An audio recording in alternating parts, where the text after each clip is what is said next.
Und herzlich willkommen zurück zu einer weiteren Folge World of Warcraft. Welche Folge war es jetzt wieder? Folge 48 sozusagen. Und weiter mit Thema Game-Verfilmung, Teil 3, 3, Free. Wenn ich es richtig ausgesprochen habe auf Spanisch. Spanisch kann ich null. Englisch, ja, Italienisch zahlenmäßig, fließend, nicht ganz. Wie gesagt, wir sind weiterhin beim Thema Game-Verfilmung. Und es ist ein ziemlich großes Thema. Ich weiß nicht, wie viele Diskussionsteile geben wird. Also momentan sind es ja 3, so viel ist klar. In dieser Folge werde ich jetzt mehr auf das Detail Game-Verfilmung eingehen, weil es ist alles möglich. Es könnte sein, dass man Crash Bandicoot verfilmt oder Sonic. Ich habe gehört, irgendwelche Leute wollen, dass eine Tetris-Verfilmung gibt. Da klopfe ich erstmal auf den Busch. Oder wie man sagt. Why? Bei Tetris gibt es weder noch eine Story, noch irgendwas. Das einzige Ziel von Tetris ist, Klötze, wo von oben nach unten fallen und bei einem richtigen gefüllten Linie bam, bam, bam, wird zerstört. Sinnlos. Sorry. Man muss nicht alles verfilmen. Es ist am besten, wenn man was verfilmt, wo eine Story hat, weil das war eine Elite.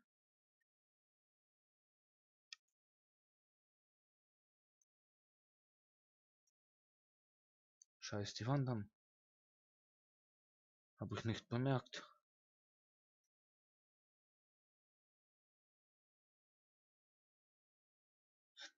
Habe ich ganz und gar nicht bemerkt.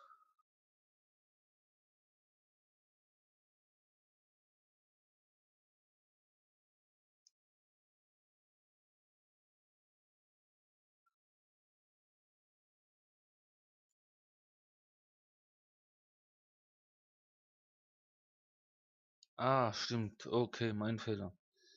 War kurz baff. Sorry.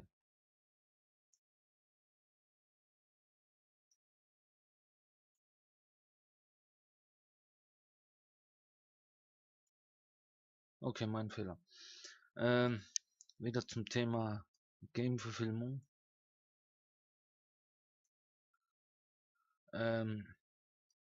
Es gibt ja so viele Möglichkeiten, um irgendwelche Games zu verfilmen. Wie gesagt, Tetris habe ich erwähnt, aber ich finde es bescheuert. Absoluter Bullshit. Das ist wie wenn man versucht,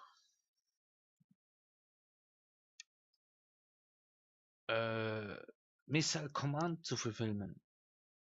Wer noch dieses alte Arcade-Game kennt. Gut, die meisten Games werden im Film Pixars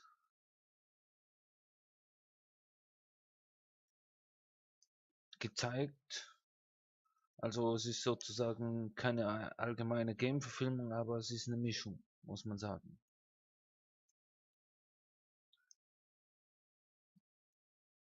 Ist ziemlich einfach.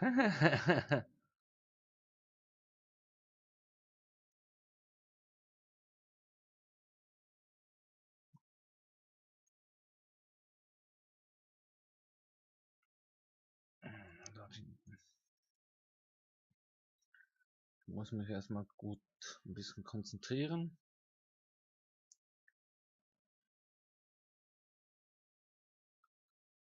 Wie gesagt, man kann einige Games verfilmen, wenn es eine plausible und verständliche Story hat.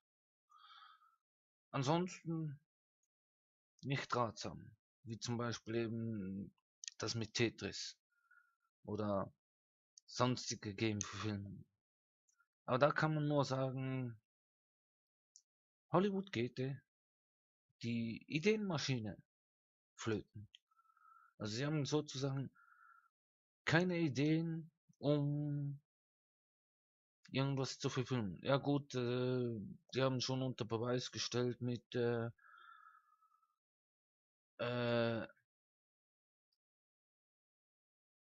Remakes zu alten Filmen, Filme.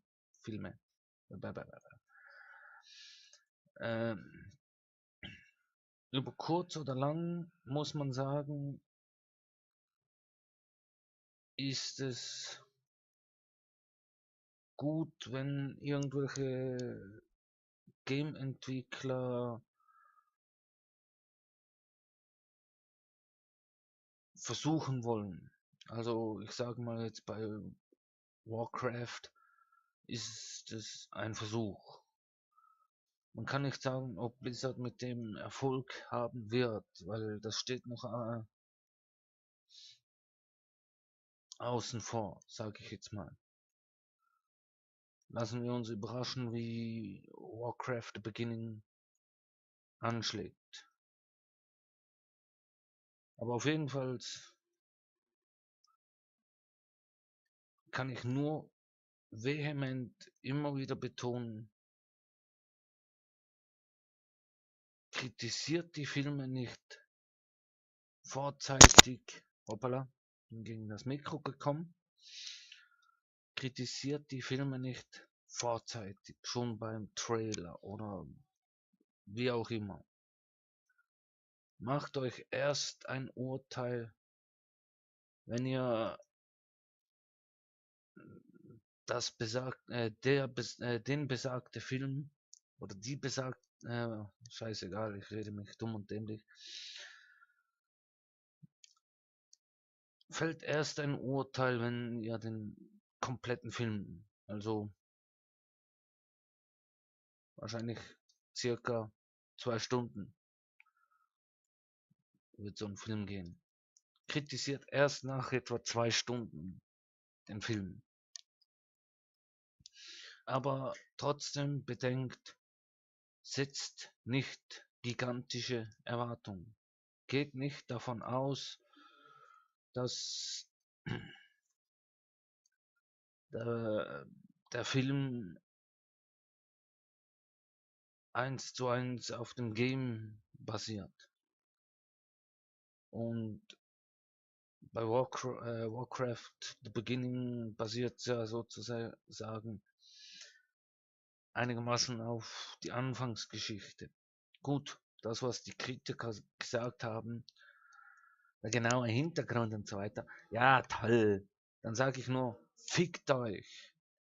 Dann müsste ja Blizzard die Anbeginnsgeschichte in den Vordergrund ziehen, wie Azeroth entstanden ist, wie es überhaupt dazu gekommen ist und so weiter und so fort. Aber dann zieht's komplett in die Länge. Weil das ist das gleiche wie bei, sagen wir mal zum Beispiel bei Herrn der Ringe. Da kann man sich auch fragen, wie ist Mittelerde entstanden? Wie sind die Zwerge entstanden? Wie sind die Menschen entstanden? Wie sind die Elben entstanden? Und so weiter und so fort. Und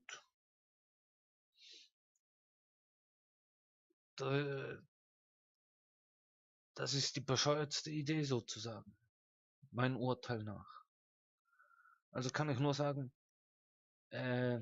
ihr Kritiker, haltet die Fresse, wenn ihr nicht die komplette Story kennt. Also komplette Story sozusagen von Comicbüchern oder Romanen über das ganze Warcraft-Universum bis hin von den einzelnen Strategiespielen vom Spiel Warcraft, World of Warcraft selber, weil die Kritiker beurteilen die Filme nach ihren Maßstäben, ohne, und das heißt auch ohne, die eigentliche Herkunft zu verstehen. Weil ich kann mit jedem von euch eine Wette eingehen. Also ich kann ja, 10 Euro kann ich wetten, dass die Kritiker noch nie World of Warcraft gespielt haben. Geschweige die Strategiespiele Warcraft. Oder noch nie eine der Comics oder Romane gelesen zu haben.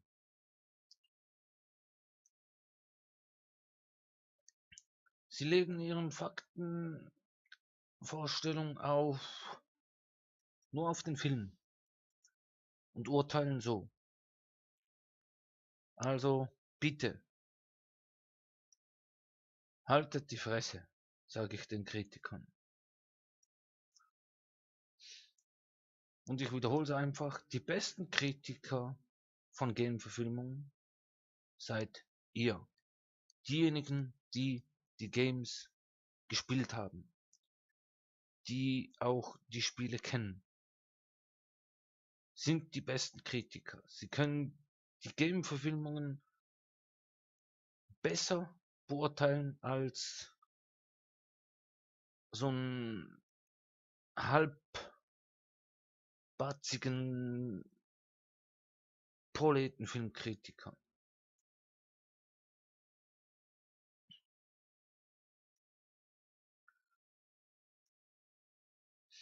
Zu einem kann ich eben sagen, finde ich es toll, dass Schauspieler oder Regisseure, wie zum Beispiel jetzt Duncan Jones, der Sohn von David Bowie, in Frieden David Bowie,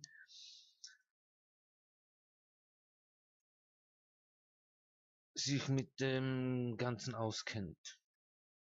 Und das ist was ganz anderes. Weil wenn jemand sich mit der ganzen Sache auskennt, weiß, wie man es aufbauen muss, das Ganze. Vor allem die Schauspieler, wo sich extra die Zeit nehmen, um sich auf sozusagen in die Rolle zu versetzen. Wie zum Beispiel bei Assassin's Creed mit Michael Fassbender. Er hat ja gesagt, er wird ja Assassin's Creed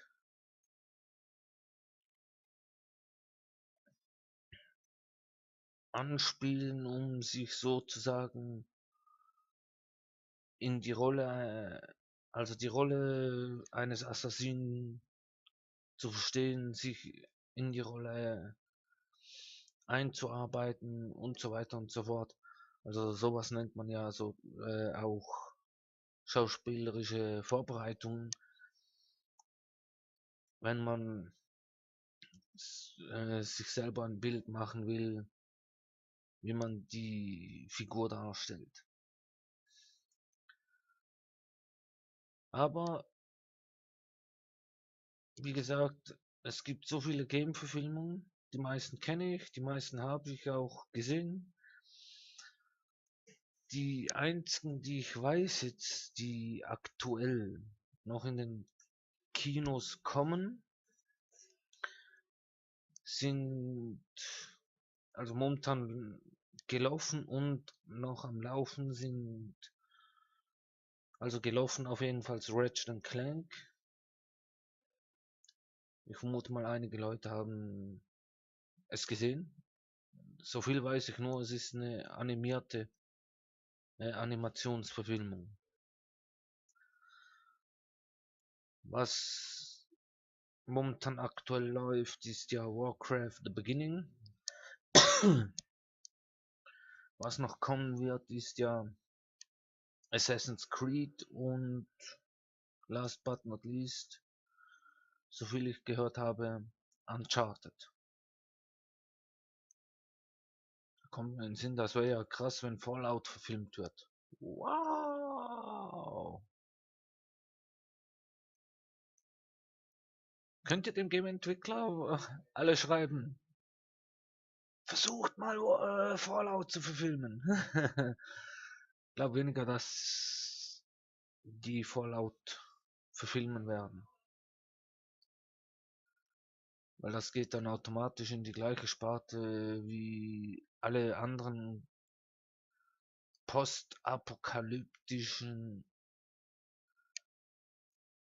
Zerstörungsfilme sowie Katastrophenfilme und weiß nicht, nicht alles noch. Also, kurz gesagt, die 4, die ich aufgezählt habe, sind gelaufen, laufen aktuell noch und kommen erst noch.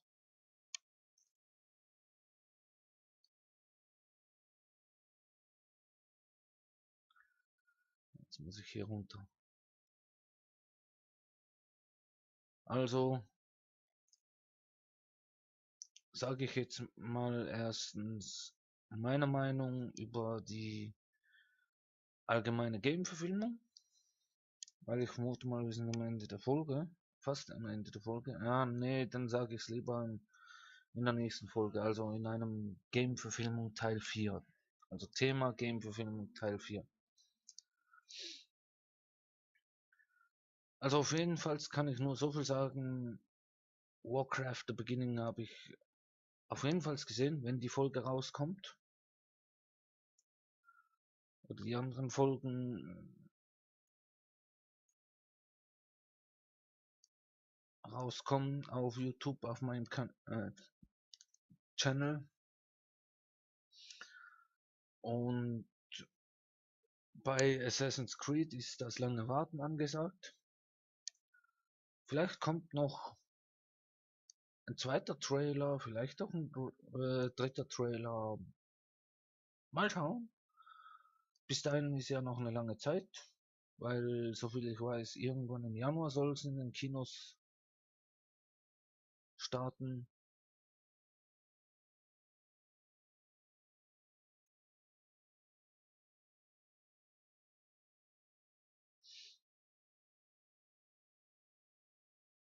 Ja, ich gehe zuerst mal zum Gasthaus oder Gastwirt.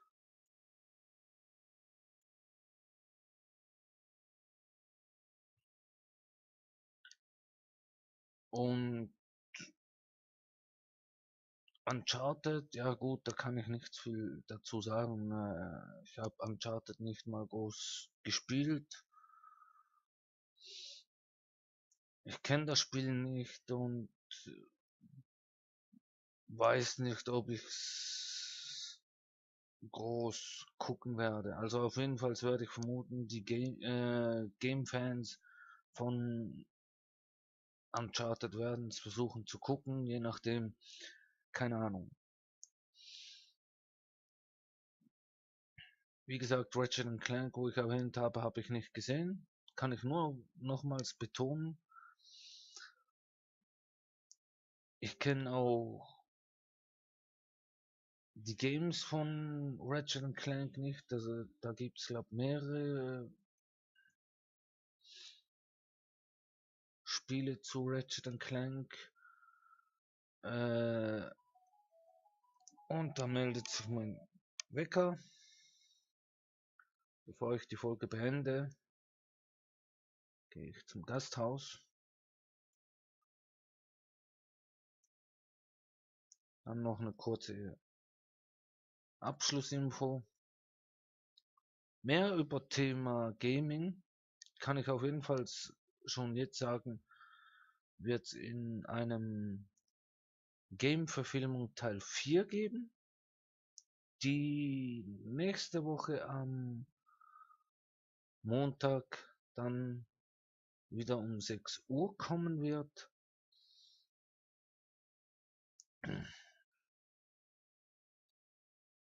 Zusätzlich, Moment, ich gucke noch schnell in den Kalender und werde ein paar Minuten Überlänge machen. Mal gucken. Gut, zusätzlich gebe ich noch eine Vorinformation. Die nächsten 3 Folgen, die kommen, also nächste Woche, wird noch Thema Gaming Thema Game-Verfilmung beinhalten, also einen 4. Teil, vielleicht einen 5. Teil, mal schauen. Wenn es nur einen 4. Teil gibt, okay, aber ich glaube, es wird 5 Teile geben. Dann wird die letzte Folge entspannte Runde sein. Zusätzlich wird dann, wenn ich sehe, die XXL-Folge kommen. Und dann sind wir dann noch kurz vor, das habe ich schon mal erwähnt, vor besagende Sommerpause. Weil ab dem 10.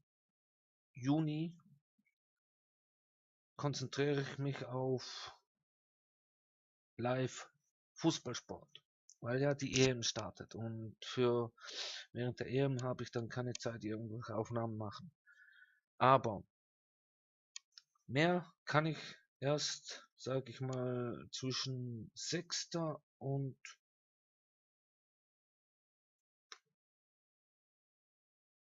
10.